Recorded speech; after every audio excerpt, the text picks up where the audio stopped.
இவர் ஒட்டப்பிடாரம் என்னும் ஊரில் 1872ஆம் ஆண்டு செப்டம்பர் 5ஆம் நாள் பிறந்தார்.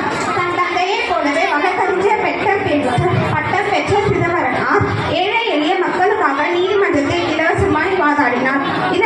இதனால் பலராலும் ஈர்க்கப்பட்டு சிறந்த வழக்கறிஞர் என புகழ் பெற்றார்.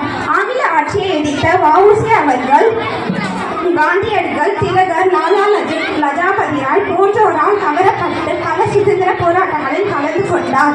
அந்நியரின் அடக்குமுறைகள், சுரண்டல்கள், பிரிவினைகள் போன்றவற்றை எதிர்த்து மேடைகளில் வீரம் முழக்கமிட்டார். கிபி 1906ஆம் ஆண்டு சுதேசி டீம் நேவிகேஷன் என்ற நிறுவனத்தை தொடங்கி 2 நீராவி கப்பல்களில்